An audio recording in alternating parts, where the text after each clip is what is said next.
우리 사도신경 한번 다 펴보실까요? 우리가 계속해서 사도신경의 두 번째 부분, 성자 하나님에 대한 그 믿음의 내용들에 대하여서 진행하고 있는데요. 오늘은 고난받으사 이 부분을 함께 보도록 하겠습니다. 사도신경 다 펴셨나요? 네. 예. 그 보시면 두 번째 줄부터 그 외아들 우리 주 예수 그리스도를 믿사오니 이는 성령으로 잉태하사 동정녀 마리아에게 나시고 라고 돼 있죠? 네. 예. 그래놓고 우리가 지난 시간에 이제 여기까지 봤었어요. 본디오 빌라도에게 오늘 해야 될 부분이 고난을 받으사예요. 예. 본디오 빌라도에게 고난을 받으사. 그럼 이 고난을 받으사라는 말로 우리는 도대체 뭘 고백해야 되는가? 그냥 단순히 사도신경 속에 본디오 빌라도에게 고난을 받으사 이렇게 있으니까 그냥 그거를 읊조리는 걸로 끝내서는 안 되겠죠? 예. 그게 담고 있는 그 내용들이 뭔지를 알아야 한다라는 이야기입니다. 자, 말씀을 한번 찾아보실까요? 이사야 53장입니다. 이사야 53장입니다. 오늘 저희가 해결해야 될 게 고난이 뭔가예요? 고난이 뭔가. 이사야 53장입니다. 찾으셨나요? 아멘. 예, 4절 읽겠습니다. 그는 주가 우리의 질고를 지고 우리의 슬픔을 당하였거늘 우리는 생각하기를 그는 징벌을 받아 하나님께 맞으며 고난을 당한다 하였노라. 아멘. 예, 고난을 당한다라고 말씀을 하시죠? 그죠? 자, 12절도 한번 읽어보실까요? 그러므로 내가 그에게 존귀한 자와 함께 몫을 나누게 하며 강한 자와 함께 잠시를 나누게 하니 이는 그가 자기 영혼을 버려 사망에 이르게 하며 범죄가 중 하나로 대하를 받았습니다. 그러나 그가 많은 사람의 죄를 담당하며 범죄자를 위하여 기도하였느니라. 아멘. 예, 이제 우리가 사용하는 그 언어들 있잖아요. 이 언어들은 다 왜곡되어져 있어요. 예, 이게 언제 왜곡이 되어졌냐면 이제 오늘 다드림 예배 때도 함께 말씀 나눌 때 그게 확실하게 이제 알려지실 텐데 그 노아의 그 마지막 사건이 뭐죠? 창세기 9장에서 나오죠. 노아의 마지막 사건. 술 먹고 포도주 먹고 이렇게 옷 다 벗고 뻗어 있을 때 그 세 아들이 그 하나님의 은혜, 사랑을 설명하잖아요. 맞죠? 그래가지고 이게 덮어주잖아요. 그 죄라는 것을 이렇게 그의 겉옷으로, 그 겉옷은 이제 복음을 상징해요. 그 복음으로 이렇게 덮어줌으로 통하여서 진짜 구원이 뭔지를 설명하는 거예요. 그러니까 노아 본문 안에서 홍수 심판을 받지 않은 걸 노아의 구원으로 생각하시면 안 돼요. 예. 그게 구원 아니란 말이에요. 진짜 구원이라는 건 그 노아 사건의 그 마지막 부분, 사랑은 허다한 죄를 덮는다. 하나님은 사랑이시잖아요. 그래서 진짜 하나님이 우리에게 행하시는 게 뭔가? 예. 죄로 인하여서 그 벌거벗음을 수치스럽게 부끄럽게 여기고 있는 이거를 하나님이 복음이라는 걸로 우리 이렇게 다 덮으심으로 통하여서 우리가 하나님 앞에 당당하게 설 수 있게 되어지는 것, 예, 그게 구원이란 말이에요. 그거를 세 아들이 설명을 하죠. 셈과 야벳이 하나의 아들이에요. 둘째 아들로, 그죠? 그 셈과 야벳이 뭐예요? 셈은 이름이란 뜻이죠. 그 이름은 그의 정체성이 도대체 뭐냐라는 거예요. 그러면은 야벳의 이름의 뜻은 뭐죠? 연합이라 그랬었죠. 그래서 우리의 정체성은 뭐죠? 하나님과 연합된 자. 그러니까 신약으로 가보면 예수 그리스도가 우리의 머리고 우리는 그의 몸의 지체라 그러잖아요. 그럼 그게 셈과 야벳인 거예요. 근데 뭐가 있어요? 셋째 아들, 막내 아들 뭐 있죠? 함이 있죠. 함은 뭐예요? 육체의 정욕으로 사는 자입니다. 그거 아마 오늘인가? 오늘 다드림 예배 때 나올 것 같기도 한데 그 육체 정욕이라는 게 그냥 눈에 보이는 이 피조 세계 속에서 내가 원하는 것들을 이렇게 마음으로 끌어당기는 거를 육체 정욕 얘기하는 거 아니에요. 예. 성경에서 말하는 그 정욕, 탐심, 욕심 이건 뭐냐면요. 선악과를 따먹은 자들이 자기가 기준이 되어가지고 선과 악을 나누는 그 두 마음이 있죠. 예. 우리 한때 많이 했잖아요. 에피뚜미아라고 해가지고 두 마음. 그걸 탐심이라 그래요. 그러니까 이게 내 게 아닌데 나 이거 갖고 싶어. 그래서 내가 이렇게 이거를 소유하려고 하는 어떠한 그 마음의 상태? 그런 걸 탐심, 욕심이라고 성경에서 안 그런다니까요. 선악과를 따먹고 내가 기준이 돼서 하나님이 원래 기준이셔야 되죠. 네. 근데 내가 기준이 돼가지고 이건 선한 거야, 이건 악한 거야 라고 해가지고 모든 걸 이렇게 둘로 나눠버리는 것, 그걸 탐심이라고 한다니까요. 근데 함이 그랬죠. 함이 자기가 기준이 돼가지고 아니 저놈의 아버지가 술 먹고 저 뭐하는 짓이야 저거. 자기가 기준이 돼가지고 그거를 이렇게 악하다고 정죄하잖아요. 네. 그랬더니 셈과 야벳이 어떻게 해요? 그 자기들의 그 겉옷을 가지고 안 보고, 그걸 안 보고, 안 본다라는 건 그 지금 눈에 보이는 그 상황을 자기들이 판단 안 한다라는 거예요. 그리고서 어떻게 해요? 뒷걸음질을 쳐가지고 그 누군가의 그 허물을 이렇게 덮어주잖아요. 그러므로 말미암아 그게 사랑이라는 것. 그래서 구원은 하나님의 사랑으로 이루어진다라는 걸 노아 본문 마지막 부분에서 이렇게 우리에게 딱 보여준단 말이에요. 그래 놓고 10장으로 딱 창세기 10장으로 딱 넘어와 보면 이 세 아들로부터요 나뉘어지기 시작합니다. 예. 어떻게 나뉘어지냐면 이 나라와 땅과 언어로 나뉘어져요. 이렇게. 그러니까 쉽게 말하면요 셈, 함, 야벳으로부터 셈의 후예가 나와요. 그리고 그들이 사는 땅이 생기고 그 땅에서 자기네들끼리의 그 어떤 언어 있죠. 그 언어들을 가지고 산다니까요. 함도 마찬가지고 야벳도 마찬가지고 이렇게 땅, 혈통 그리고 그들이 사용하는 언어로 이렇게 다 각기 나눠져요. 그러면서 이제 11장에 무슨 사건이 일어나요? 바벨탑 사건이 일어나요. 근데 그 바벨탑을 누가 세우는지 아세요?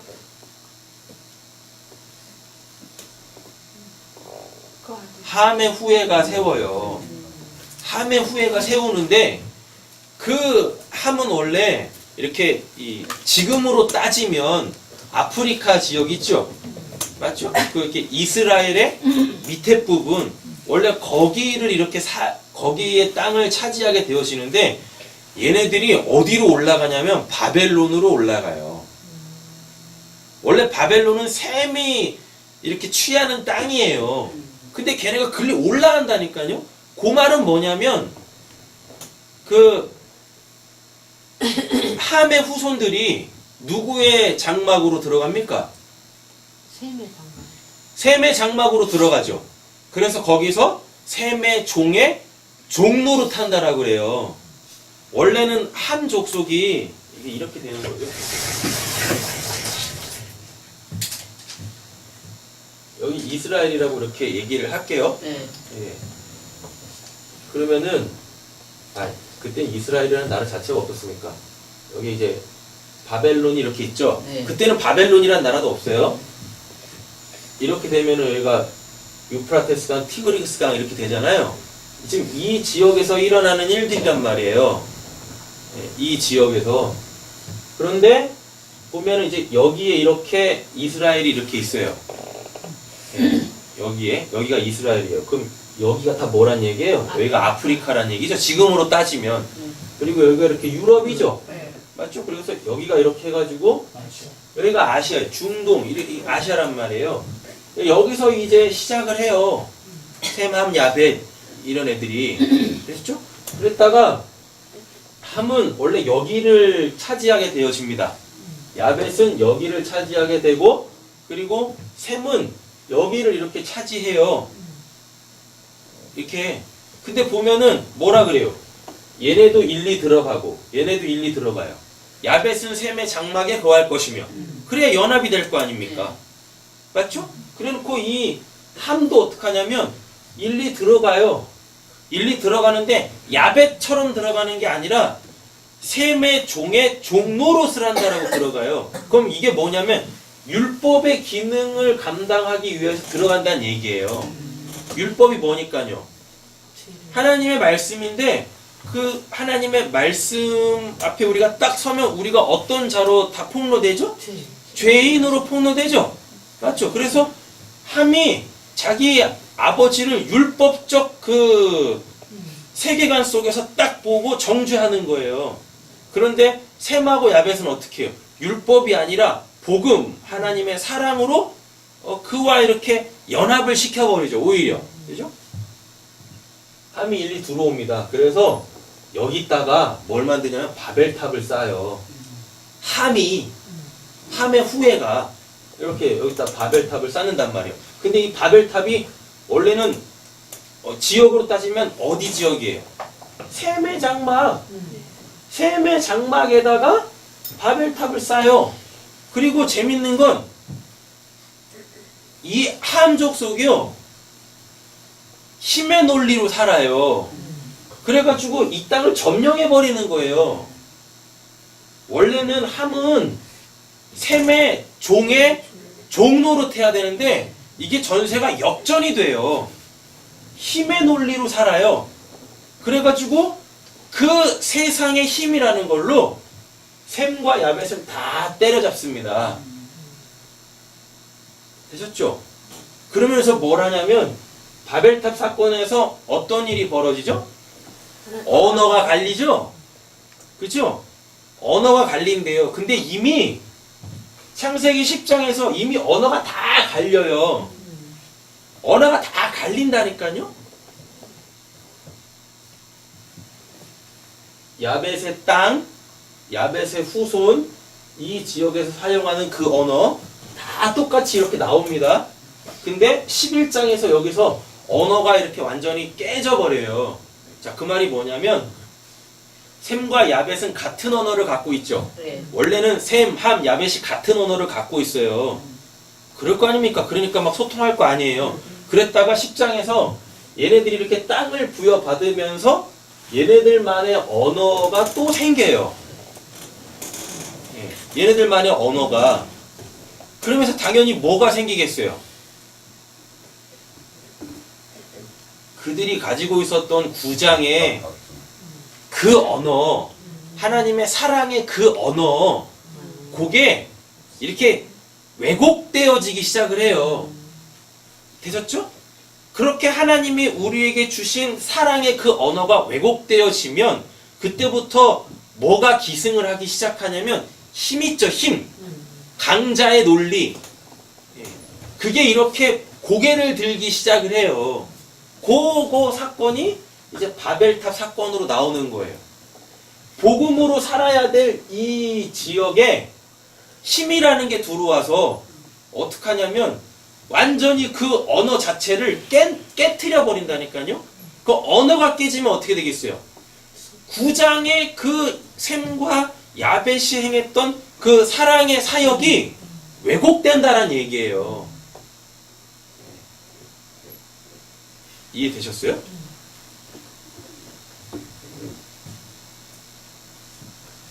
하나님이 우리한테 하나님을 계시하시는 방법이 말씀이잖아요. 네. 맞죠? 네.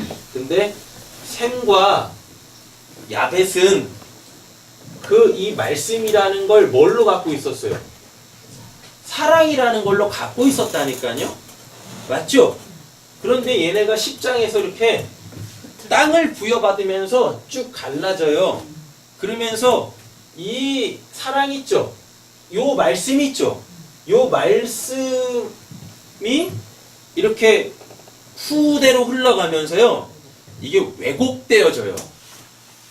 말이라는 게 그렇잖아요. 이렇게 여기서 한마디가 나가면 그 말이 누군가에게 또 전해질 때는 다른 형태와 다른 분량으로 이렇게 전해진다니까요. 그럼 당연히 뭐가 희석되겠어요? 원래 여기서 나온 그 말의 본질이 희석되겠죠? 예. 맞죠? 예. 그렇게 10장에서 이 9장의 하나님의 그 사랑의 그 말씀이 희석이 되어집니다. 그러면서 11장에서 아예 그냥 이게 그 사랑이라는 거 그걸 완전히 잃어버리게 되어져요. 그래서 온통 세상이 다 뭐가 돼버려요? 우상천지가 돼요. 이 지역이 우상천지가. 그래서 하나님께서 12장에 이 우상천지 하나님의 사랑의 말씀을 다 깡그리 잃어버린 그곳에서 하나님께서 누구를 불러내세요? 아브라함을 이렇게 불러내신다니까요. 아브라함을. 그래서 거기서 다시금 하나님이 그 말씀이라는 걸 다시 주시는 거예요. 사랑. 그러니까 아브라함이 계속 부인 팔아먹고 애굽으로 내려가지 말라고 하는데도 애굽으로 계속 내려가고, 그런데도 불구하고 책망 안 하죠. 네. 오히려 그 아브라함의 실수를 하나님의 사랑으로 다 덮어내십니다. 그러면서 애꿎은 누구를? 애굽의 왕을, 또 그 어디죠? 아말렉인가? 어디예요? 아비멜렉 있잖아요. 모압. 그 모압의 아비멜렉 왕을 오히려 책망을 하세요. 원래 누가 책망받아야 돼요? 아브라함이. 그래서 다시금 아브라함한테 그 하나님의 사랑의 말씀, 언어를 잃어버린 그 아브라함한테 다시 하나님께서 그 사랑의 말씀을 확인시켜 주시는 거예요. 문맥이 이렇게 쭉 흘러가고 있단 말이에요. 자, 보세요. 다시 오늘 저희가 나눠야 될 그 부분으로 돌아오겠습니다. 자, 6절 보세요. 6절. 이사야 53장 6절입니다. 찾으셨어요? 아멘. 읽겠습니다. 우리는 다 양 같아서 그를 택하여 각기 제 길로 갔거늘 여호와께서는 우리 모두의 죄악을 그에게 담당시키셨도다. 아멘. 자, 이게 원래 순서가 뒷부분에서 이제 순서가 막 뒤바뀌어 있어요. 우리 어법으로, 한글 어법으로 이제 번역을 하다 보니까 히브리어가 가지고 있는 그 내용이 많이 좀 이렇게 희석이 되어져 버려요. 그러니까 히브리 원문에 있는 대로 한번 보겠습니다. 우리 보고 뭐라고 하냐면 다 양 같대요. 네. 근데 여기서 양은 뭐냐면 양의 첫 새끼, 하나님께 드려지는 걸 얘기해요. 양, 우리는 다 양 같아서 그냥 양 얘기하는 거 아니에요. 하나님께 드려져야 될 첫 새끼. 출애굽기하고 신명기를 보면은요, 그 양의 첫 새끼는, 그러니까 모든 가축의 그 첫 새끼는 다 하나님 거예요. 다 하나님 거. 그래서 그거는 무조건 하나님께 드려야 돼요. 그 무조건 하나님께 드린다라는 게 뭐냐면, 만약에 나한테 10마리가 있어요. 그러면 이 10마리 중에 첫째 거 있죠. 그죠? 요 첫째 거를 하나님께 드려야 그 다음부터 나오는 것들 있죠. 요것들은 하나님께서 나에게 주시는 것들인 거예요. 그러나 이것들도 원래는 다 뭐예요? 하나님 거. 다 하나님 거예요. 잘 보세요. 어미 양이, 그죠? 이렇게 어미 양이 새끼를 낳을 거 아닙니까? 맞죠? 새끼 한 마리를 똥 나면 그건 누구 거란 얘기예요? 그게 하나님 거라니까요. 그러니까 잘 보세요. 이 어미 양의 이 뱃속에 여기 물이죠. 자궁이 물이잖아요. 물로 가득 차 있잖아요. 이 물에 몇 마리 들어있겠죠? 한번 4-5마리 있다고 쳐볼게요. 아니면 10마리 있다고 쳐볼게요.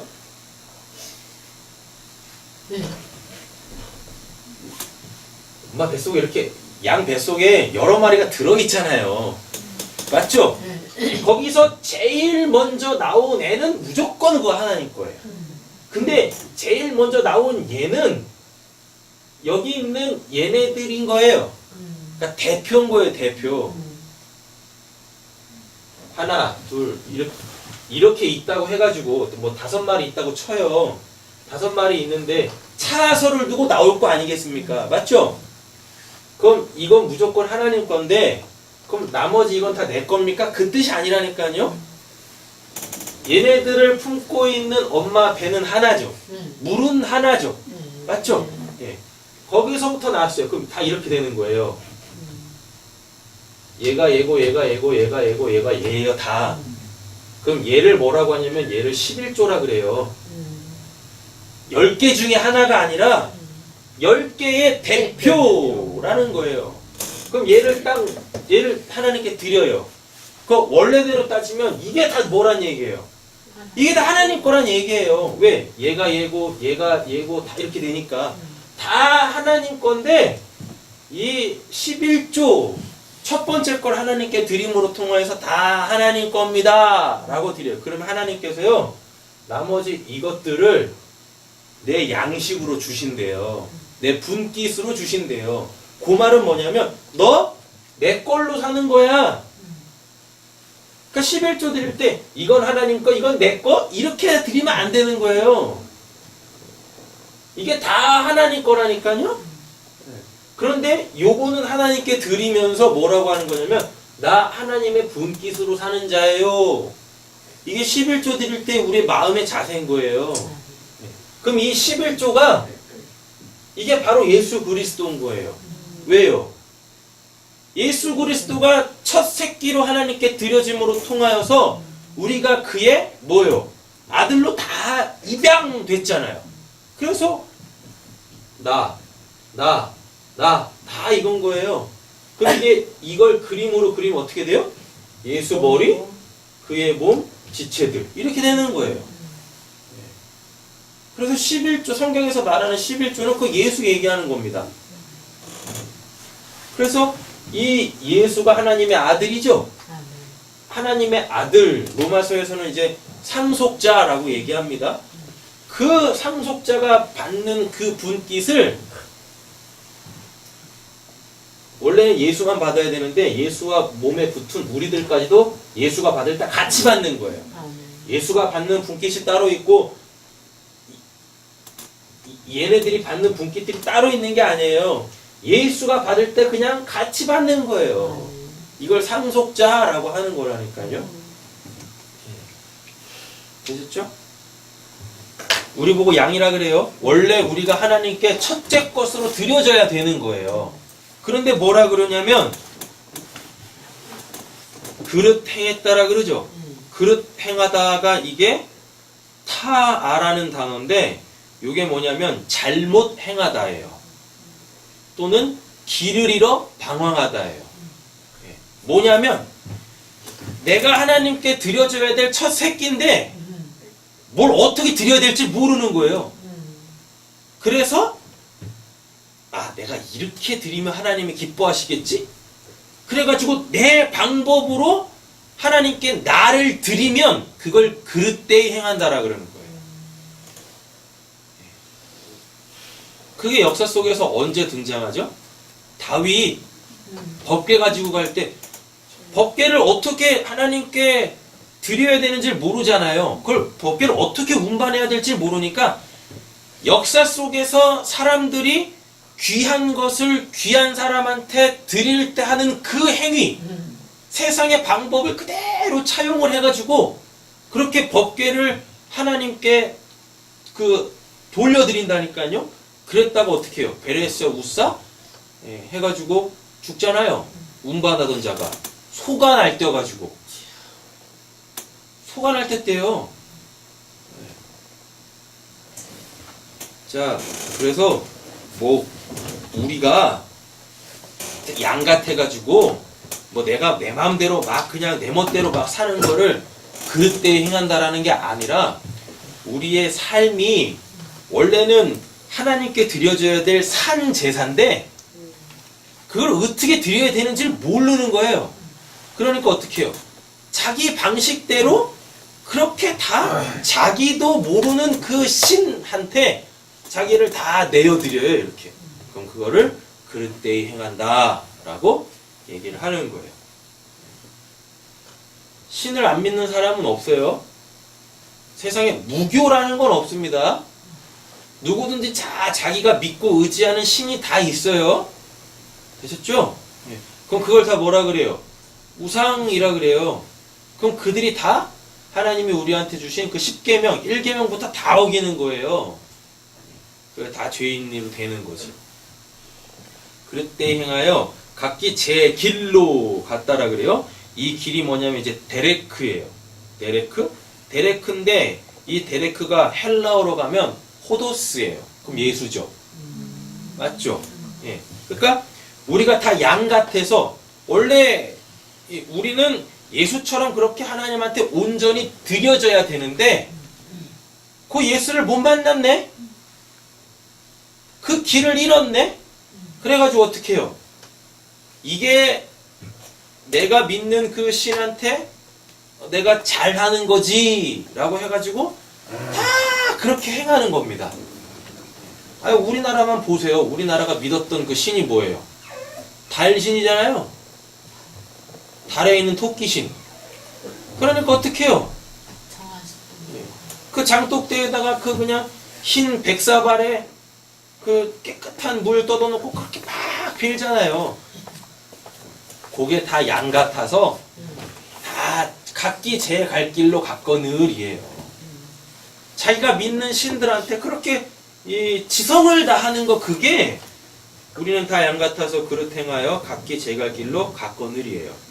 자, 근데 이 갔거늘이라는 이 단어가요. 파나라는 단어인데 이게 뭐냐면 방향을 바꾸다. 어디를 향하게 하다예요. 그러니까 그 길이라는 걸 만나지 못해서 하나님께로 가는 진리의 그 길이라는 걸 만나지 못해서 다 자기가 생각하는 그 방법으로 하나님한테 자기들을 다 이렇게 드리고 있는데 하나님께서 이러한 사람들을 다 방향을 이렇게 돌려버리시겠대요. 그리고 누구를 향하게 하시겠대요? 하나님을 향하게 하는 게 아니에요. 하나님이 어디 계신지 알고 하나님을 향해요. 하나님 볼 수도 없는데.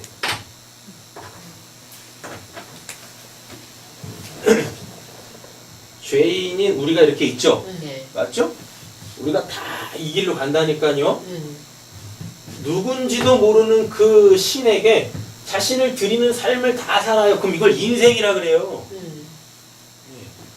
이게 지금 우리는 다 양 같아서 제 갈 길로 갔거늘이에요. 어떤 신인지도 모르고 믿어. 그러니까 기독교 안에서 내가 믿는 하나님이 어떤 분이신지를 모르면 다 이거 하고 있는 거예요. 그래 다 열심으로 뭐 해라 하면서 거기 다 빠지는 거예요. 근데 하나님께서 어떻게 하시냐면 방향을 돌리시겠대요. 방향을 이렇게 딱 돌려버리시겠대요. 제 길로 갔거늘이 이게 파나라니까요. 그러니까 이게 헬라어를 히브리어를 이렇게 보면은요 원래 어디서 잘라야 되냐면 우리는 다 양 같아서 그릇 행하여 각기 제 길로 여기까지 딱 끊는 거예요. 여기까지. 그러니까 쉽게 그러니까 6절에다가요 딱 끊으세요. 우리는 다 양 같아서 그릇 행하여 각기 제 길로 끊어요. 거기서 딱 끊으세요. 그리고 갔거늘부터가 다른 내용이 시작이에요. 근데 우리 한글 성경에 보면 마치 제 길로 갔거늘까지 해놓고 딱 끊어서 하나님께서는 이렇게 또 이렇게 문장이 새롭게 시작하는 것 같죠? 네. 안 그래요. 히브리어는 제 길로까지가 딱 끊어야 되는 거예요. 그게 우리의 상태예요.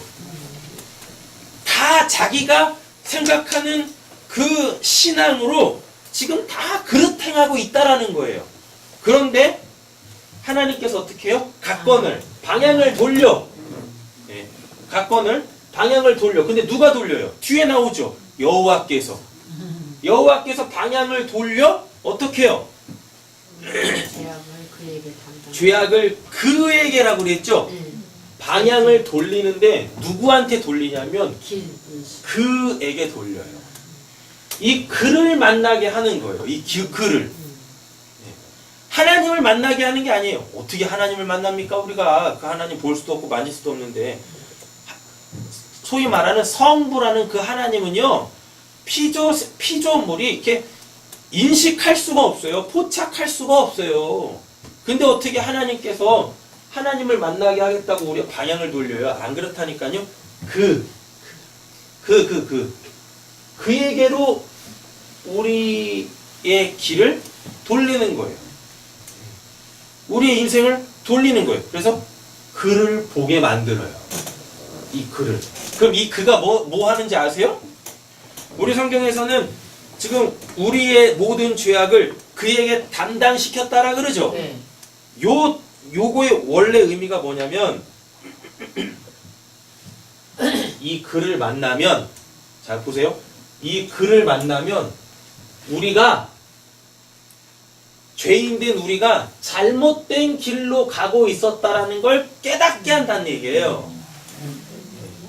우리의 죄를 예수한테 담당시킨다라는 내용이 아니라니까요. 우리가 이 예수를 이 그라는 걸 만나면, 아 내가 지금 잘못 가고 있었네, 내가 지금 하나님을 잘못 믿고 잘못 섬기고 있었네라는 걸 깨닫게 한다는데요. 이거를 지금 우리 성경에서 우리의 모든 죄악을 그에게 담당시켰다라고 이렇게 번역을 하는 거예요. 자 그러면은 여기 죄악 나오죠. 죄악, 이게 아온이란 단어인데요. 이 아온이라는 게 뭐냐면 왜곡되다예요. 왜곡하다 또는 정도에서 벗어난. 네. 정도에서 벗어났어요. 정도가 뭐예요? 호도스. 예수가 이 땅에서 어떻게 하나님께 자신을 드렸는지, 그게 정도죠. 그럼 그게 다 왜곡되어지면, 그래서 다 지들 방법으로 하나님을 섬겨버리면 그걸 아온 죄라고 하는 거예요. 호보를. 그래서 이 그를 만나면 이 그는 뭐예요? 정도를 가고 있겠죠. 뭐야? 저 사람은, 저 예수는 저렇게 가고 있는데 나는 이렇게 가고 있었네. 그러면 이게 그에게 죄를 담당하시고예요. 그에게 죄를 담당하시고. 그럼 어떻게 되는지 아세요? 정도를 가고 있는 그 있죠? 맞죠? 정도를 가고 있는 그에게 우리를 편승시켜요. 편승시킨다니까요. 그래놓고 이 그가 이 길을 갑니다. 우리가 가던 그 길을. 되셨어요? 이게 중요해요. 우리가 원래 일리 가고 있었잖아요. 누군지도 모르는 하나님을 지들 방법대로 막 섬긴다니까요. 네. 근데 하나님께서 우리의 방향을 돌리신대요. 그래서 누굴 보게 해요? 그를 만나게 해요. 성경 이사야서에서 그는 이제 하나님의 아들 예수겠죠. 그를 만나게 해요. 그러면 뭐야, 내가 잘못된 길로 가고 있었네를 깨닫게 해요. 되셨죠? 그러면 여기서 이제 우리가 이런 생각을 한다니까요. 그러면 방향을 돌려서 정도를 걷게 하시겠네요, 이렇게 생각을 해요. 아니에요. 뭐라 그래요? 우리의 죄를 그에게 담당시켰다라 그러죠. 그럼 요 말이 뭐냐면 우리가 가던 그 길을 이와 함께 걷게 한다는 얘기입니다. 원래 이 사람은 정도를 가고 있었다니까요. 맞죠? 그런데 이를 만나버리면 뭐야? 내가 잘못된 길로 가고 있었네. 내가 왜곡되이 하나님을 섬기고 있었네. 내가 정도에서 벗어나 하나님을 섬기고 있었네를 알게 돼 있죠. 맞죠? 그럼 우리 생각에는 예수가 이 길로 갔으니까, 하나님께 바르게 자기를 드렸으니까 인생을 바르게 살았을 거 아닙니까? 그럼 우리가 이렇게 갈 거라고 생각하시잖아요. 천만에요. 아니에요. 우리는 계속 이 길 가요. 근데 이 길 가면 내가 이 길에 대해서 책임을 져야 돼요. 그럼 둘째 사망 지옥에 빠진다니까요. 그런데 이 예수를 우리에게 편승을 시켜요. 아니, 우리가 예수의 편승이 되어져요. 그럼 일리 가는 게 아니라, 하나님께로 가는 게 아니라 어디로 가요? 일리 가요. 원래 우리가 가던 그 길을 예수가 나와 함께 가는 거예요. 그렇게. 그래서 어떻게 해요? 하나님이 그 예수를 죽여요. 그 예수를. 그 예수를 죽여요. 근데 그 예수 죽을 때 어떻게 해? 나도 죽어요. 되셨죠? 근데 그 예수는 원래 정도 가던 자죠? 맞죠? 그러니까 이 정도의 끝은 뭐겠어요? 목적지는? 영생이겠죠? 구원일 거 아닙니까? 맞죠? 그러니까 예수는 일리 가는 것도 일리 가는 거와 똑같은 거예요. 그러니까 이 개념을 아셔야 돼요. 자꾸만 여기는 나쁜 길, 여기는 좋은 길, 이 개념으로 생각하시면 아직도 내 안에 그 에피뚜미아, 그 자꾸만 이렇게 선과 악으로 나누는 이 세계관 속에서 못 빠져나온 거예요. 그럼 죽었다 깨어나도 이게 이해가 안 된다니까요. 예수한테는 이 길이나 똑같은 거예요. 여기가 선이고 여기가 악하다 아니다니까요. 그러니까 예수는 그냥 계속 정도로 가는 거예요. 그러니까 사람들이 에피뚜미아를 가지고 있는 그 사람들이 예수를 보면서 뭐라고 그럽니까? 저 창기들과 밥 먹고 죄인들과 놀아나는 저 나쁜 놈이라고 한다니까. 예수는 그게 정도였었어요. 근데 이 에피뚜미아가 해결이 안 되면 눈에 보여지는 그것들로 계속 정죄를 한다니까요. 그래서 자기는 어떻게 해요? 난 저렇지 않아? 자꾸만 지 스스로 선한 편에 지가 쓰는 거예요. 그게 바리새인이에요. 10장에서도 나와요. 창세기 10장에서도.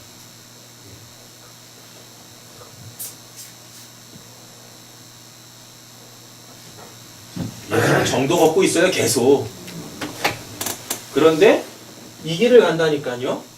우리가 가던 그 길을 우리가 같이 걸어요.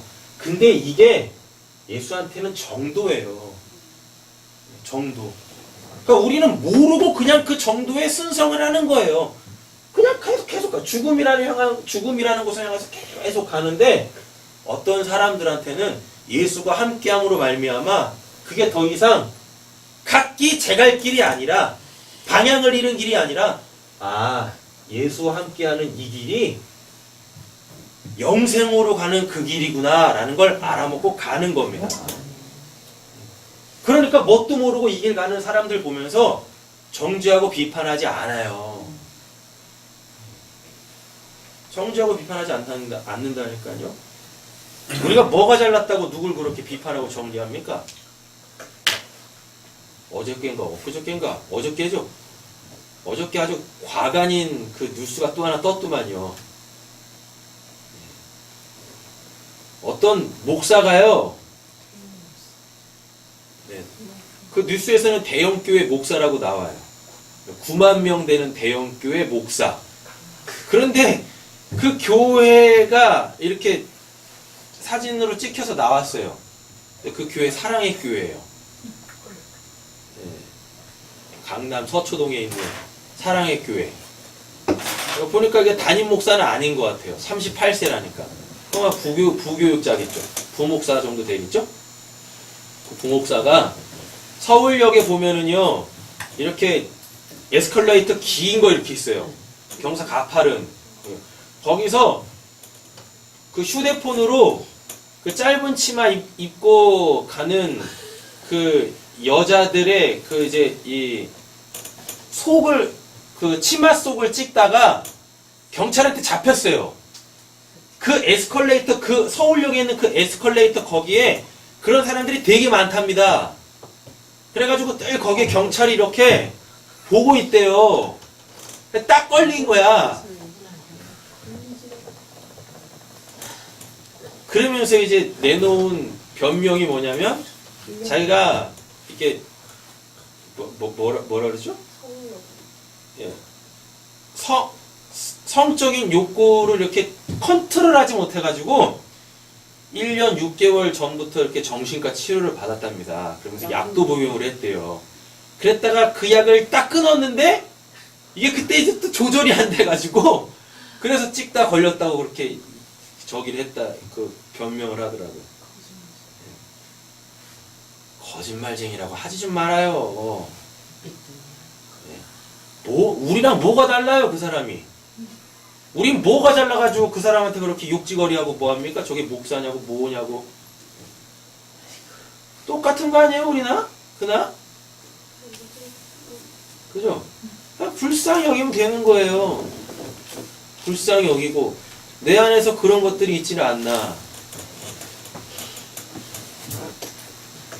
그 댓글이 제가 본 어제 그 뉴스를 딱 보고 댓글이 한 2,800 몇 개 달렸더라고요. 좋은 내용이 하나도 없어요. 다 뭐예요? 개독. 네. 목사니까 당연하지.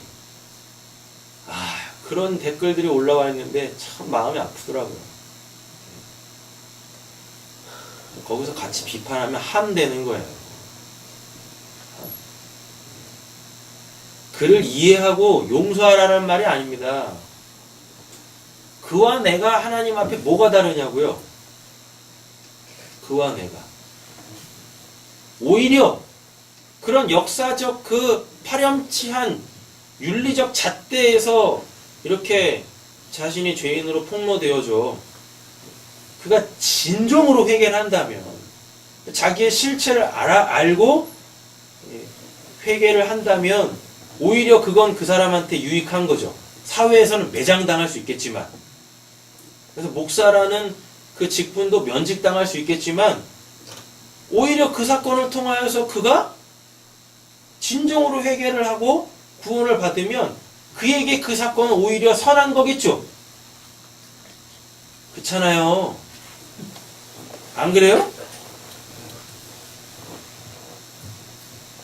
그런 관점에서 우리는 봐야 되는 거예요. 그냥 윤리와 도덕의 잣대로 판단하고 비판하고 정지하지 말고 저런 것도 목사냐고. 아니 구원받는데 목사가 어디 있고 스님이 어디 있고 평신도가 어디 있고 그런 게 어디 있어요. 제가 누누이 말씀드리잖아요. 그 하늘에서 이렇게 내려다보면 그냥 다 검은 바둑돌 그냥 이렇게 굴러다니는 거라고. 좀 나이 들면 그냥 흰 돌 굴러다니는 거라고.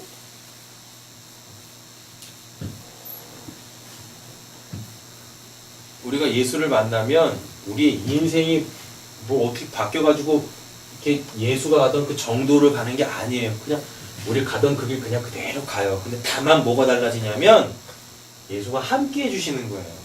그래서 원래 내가 받아야 될 그 형벌을 누가 대신 받아버려요? 예수가 대신 받는다니까요.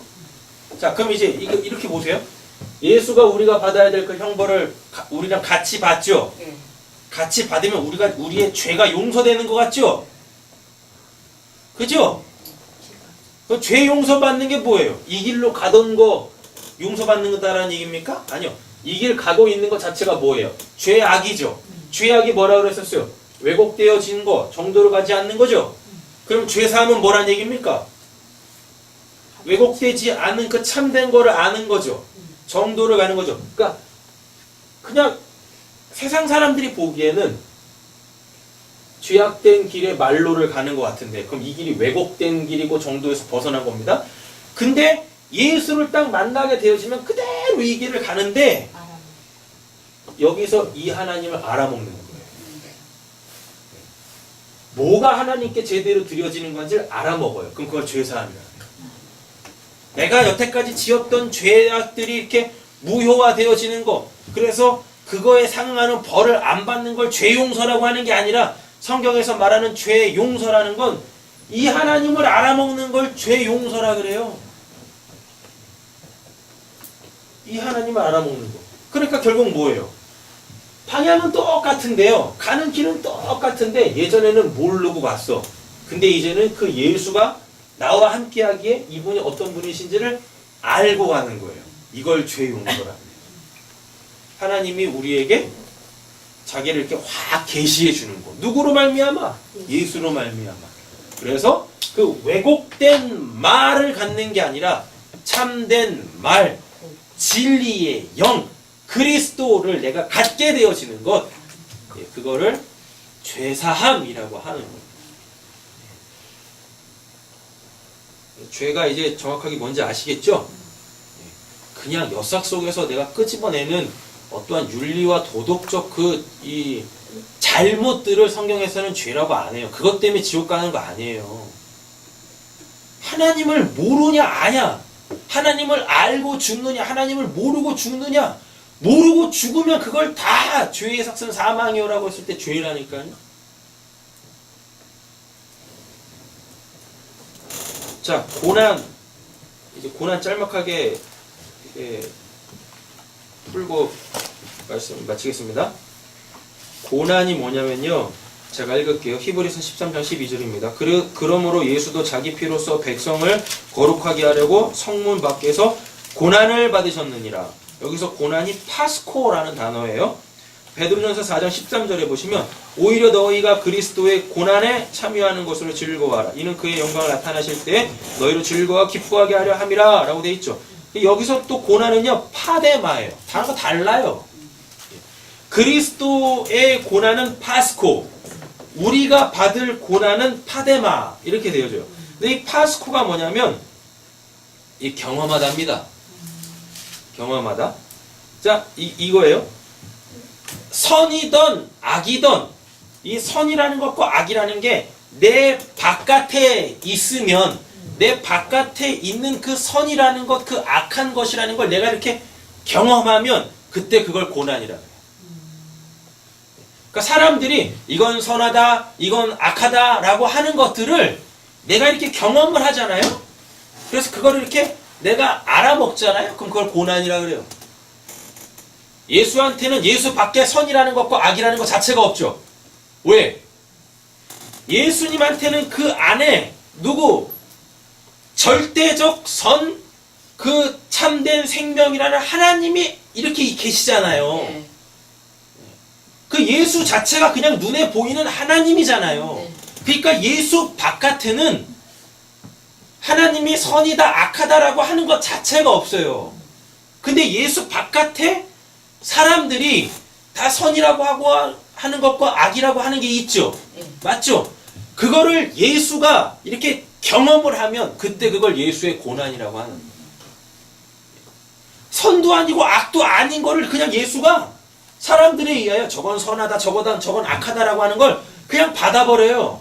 경험한다니까 그럼 그걸 예수의 고난이라고 해요. 근데 베드로 전서에서 보면은 오히려 너희가 그리스도의 고난에 참여하는 것으로 즐거워하라 그러죠. 그리스도의 고난이라 그래요. 그럼 원래는 그리스도의 고난일 때 이게 파스코가 붙어야 돼요. 근데 파스코라고 안 하고 파데마라고 합니다. 그리스도의 파데마라고 해요. 자, 그리스도의 파데마. 이 파데마가 뭐냐면 어떤 사람에게 닥치고 그 사람이 받아야 하는 것이에요. 그러면은 그리스도의 고난은 뭐겠어요? 베드로전서 4장에서 그리스도의 고난. 그 십자가겠죠. 원래 히브리서 13장에서 그리스도가 받은 고난은 파스코는요, 사람들이 선하다 악하다고 하는 그거를 경험하는 거였었어요. 근데 베드로 전서 4장에서 그리스도의 고난은 이건 파데마예요. 파데마는 뭐냐면 그가 받은 것. 근데 그건 내가 받아야 되는 거거든요. 되셨죠? 그러면 예수님이 히브리서에 예수님이 받으셨던 그 고난은 뭐였었어요? 예수님을 악하다 해가지고 신성모독이라고 해가지고 십자가에서 죽었잖아요. 네. 맞죠? 그러니까 예수님이 받으신 십자가 자체가 예수님의 고난이 아니에요. 뭐냐면 사람들이 예수를 악하다고 한 그거 있죠. 그게 예수의 고난이었어요. 근데 예수는 원래 악한 자 아니잖아요. 예. 맞죠? 예. 근데 이제 그거를 우리가 받게 되어져요. 그럼 그게 그리스도의 고난, 이제 그게 이제 파데마가 되는 거예요. 그러면 그 파데마는 뭐예요? 십자가예요.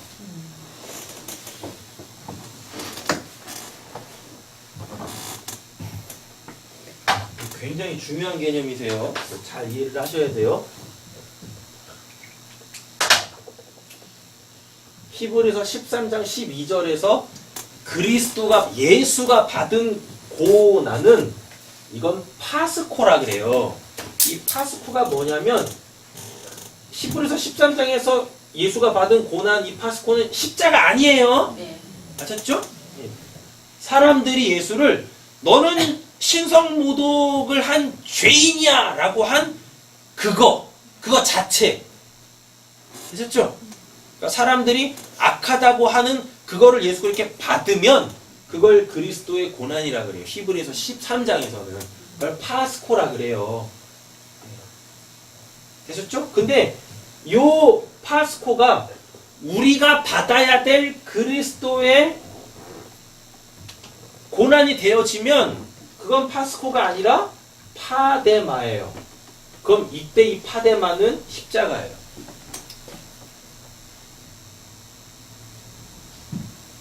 여기서는 예수가 죄인으로 이렇게 사람들에 의하여서 정죄받았잖아요. 네. 그거를 그리스도의 고난이라 그래요. 그리스도가 받은, 예수가 받은 고난. 죄인으로 정죄를 받았다니까요. 죄인도 아닌데. 그럼 그걸 파스코라 그래요. 근데 베드로 전서에서는 우리 보고 그리스도의 고난을 받으라 그러죠. 그리스도의 고난이라고 했을 때 그 고난은요, 이 파스코가 아니라 파데마라니까요. 그럼 뭐예요? 실제적으로 그리스도가 죄인으로서 죽은 그거 있죠. 십자가 있죠. 십자가에서 죽었잖아요. 네. 그래서 예수님이 그랬다니까요. 뭐라고 하냐면 너희들이 나를 따라오려면 자기를 부정하고 자기 십자가를 지고 나를 따르라 그러죠. 자기 십자가가 그게 그리스도의 고난 파데마예요. 그러니까 어떻게 해요? 아까 그 개념 일리 가죠? 그래서 우리가 이렇게 죽죠? 요거 얘기하는 거예요. 지금 이해가 되시는 거예요? 네. 진짜로요? 찬이 이해되냐? 이해 안 되지? 네. 왜 안 돼? 뭐가 안 돼? 그럼 잘하는데. 히브리서 13장에 예수님이 받는 고난이 있어. 그 고난은 파스코라는 거야. 그럼 이 파스코가 뭐냐면 예수님은 선하지도 않고 악하지도 않지. 이 말을 뭐라 그래? 예수님은 죄가 없다라 그러지. 그 이 죄가 뭐였었어? 아온. 뭐야? 말씀 하나도 안 듣는 거잖아.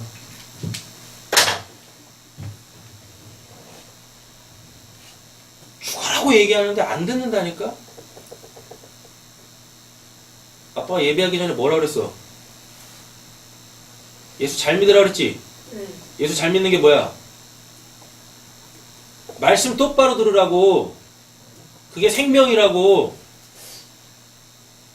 죽어라고 아웅 계속 설명했는데 그거 왜 하나도 몰라 지금? 그러면서 무슨 예수를 믿는다 그래?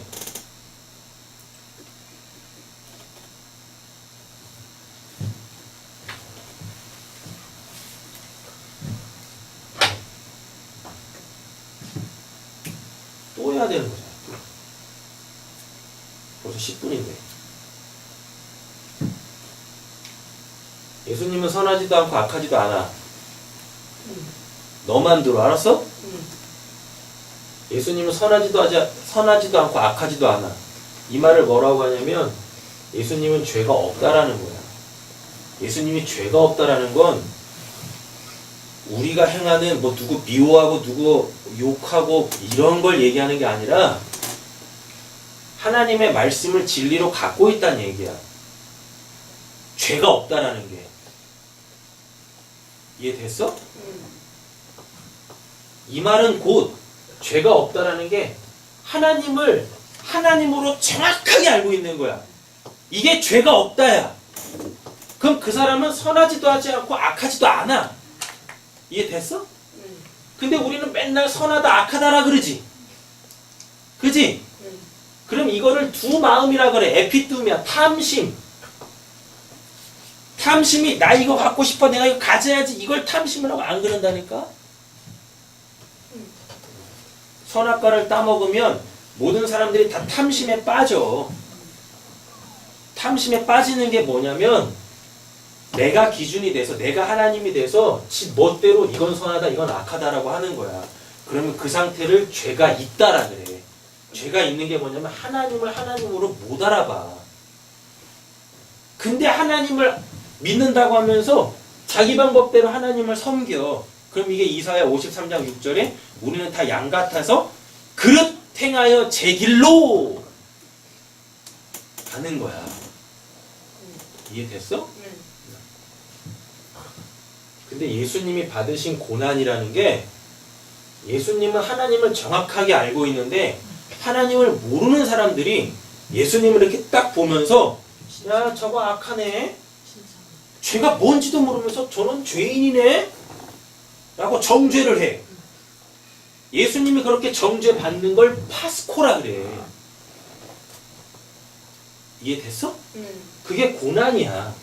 그러니까 나는 옳게 행했는데, 나는 지금 하나님의 뜻대로 옳게 행했는데 하나님을 모르는 사람들이 찬이 너한테 저놈 저거 악하네, 저놈 저거 왜 저렇게 행해, 저 죄 짓고 있네, 그러면 그게 네가 받은 파스코야. 그걸 고난이라 그래. 근데 예수님은 그렇게 고난을 받는데 자기 변명을 안 하셨대. 할 필요도 없어. 왜? 예수님은 사람에 대하여 사신 게 아니라 하나님에 대하여 살았기 때문에 그래. 근데 사람들은 다 나 아닌 타자에 대하여서 살아. 그러겠지? 다 그러잖아. 그러니까 우리는 늘 하나님 앞에서 살아야 돼. 하나님이 나를 어떻게 보고 계시나? 그 세계관으로 살아야 되는 거야. 하나님이 날 보고 계신다라는 그걸 갖고 살아야지 사람들이 나를 어떻게 볼까? 그래서 그 사람들한테 잘 보이려고 사는 거를 그걸 또 죄라고 한다니까. 그걸 악하다고 하는 거야. 너가 하나님을 모르는구나! 라고 한단 말이야. 이해됐어? 근데 베드로 전서에서 보면은 그리스도인들이 받아야 될 고난이 있대. 그리스도인이 받아야 될 고난이 있는데, 그리스도인이 받아야 될 고난이 있는데 그건 파데마라 그래. 파데마. 이 파스코 아니야. 파데마. 잘 봐. 예수님이 파스코 받으셨지. 그래서 결국 예수님이 어디서 죽어? 십자가에서 죽지. 예수님이 죄인으로 파스코를 받으셔가지고 너는 죄인이다라고 해서 인생이 딱 끝난 그거를 십자가라 그래. 우리 그리스도인들이 받아야 될 고난은 예수님의 이 파스코가 아니라 이 파데마야. 즉 십자가야. 그럼 뭐란 얘기야? 이 파스코는 예수님이 받았어.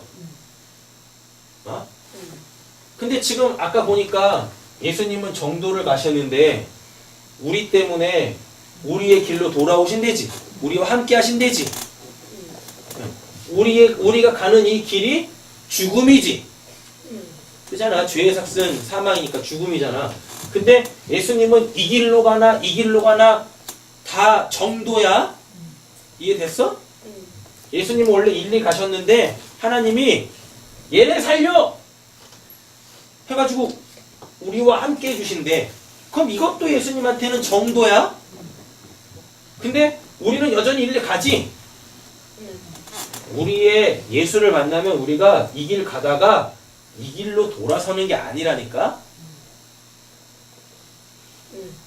확실히 이해됐어? 우리는 그냥 가던 길 쭉 가는 거야. 왜? 이 길 끝에 누가 계시니까? 하나님이 계시니까. 근데 문제는 이 하나님이 어떤 분이신지를 몰라. 그래서 하나님께서 우리에게 그 예수를 만나게 해주셔. 그러면 이제 우리 똑같이 이렇게 하나님을 믿는 삶을 사는데 예전에는 몰랐는데 이제는 예수께서 나와 함께 하시기 때문에 이 하나님이 어떤 분이신지를 아는 거야. 이제 하나님을 제대로 알면서 신앙생활을 해. 근데 그 끝에 뭐가 있어? 죽음이 있다니까? 그걸 십자가라 그래. 원래는 하나님을 모르기 때문에 우리가 정죄받아서 영벌에 처해야 되는데 예수가 이미 그 파스코를 받아버렸지. 그치? 정죄 받아버렸지. 그잖아? 예수가 우리와 함께하기 때문에 더 이상 우리는 이 파스코는 안 받아. 근데 어떻게 해야 돼? 죽어야 돼. 왜? 이 길 끝은 죽음이니까. 죄의 삭은 사망이니까.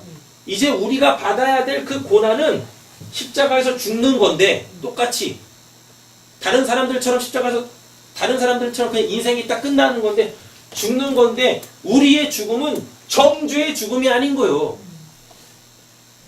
정죄는 이미 예수가 다 받았으니까. 그치? 됐잖아. 예.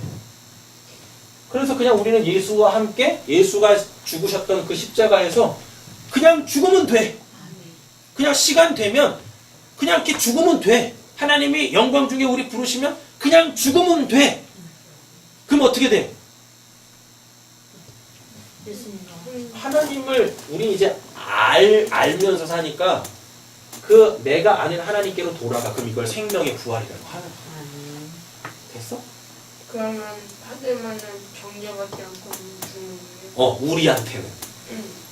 우리한테 파데만은 정죄받지 않고 죽어 하나님께로 돌아가는 거야.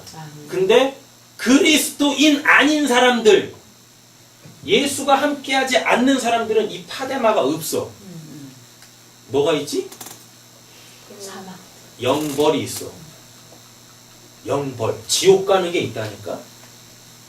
그래서 그리스도인 아닌 사람들한테는 고난도 없어. 그러니까 여러분들 오늘 마무리 짓겠는데요. 고난이라는 단어를 자꾸만 이렇게 힘들고 어렵고 고통스럽고 이걸로 생각하시면 안 돼요. 우리가 사용하는 언어들이 지금 다 왜곡되어져 가지고 고난 다 얘기하면 그냥 다 그냥 뭐야 나 하나님 믿어서 잘 되려고 하는데 고난인 거야? 고난이 그 뜻 아니라니까요. 고난이 예수 그리스도와 함께 죽어 구원을 받는 걸 하나님께로 돌아가는 걸 그리스도인들한테는 고난이라 그래요. 그래서 그렇게 심하게 고난이 우리한테 유익이다. 시편에서 또 뭐라고 하냐면 그 고난을 통하여 우리가 주의 율례를 배웠대요. 찬이 이해됐어? 죄가 뭔지? 아빠는 네 친구들하고 소통이 안 되니까 이제 이 내용을 안 너가 친구들한테 전해주면 돼. 잘. 됐어? 못 전해주면 넌 가짜야. 그냥 교회 들락날락 하는 거야. 아빠가 목사니까 안 다니면은 아빠한테 두드려 맞으니까 무서워서. 그게 유대인들 되는 거야. 기도하겠습니다.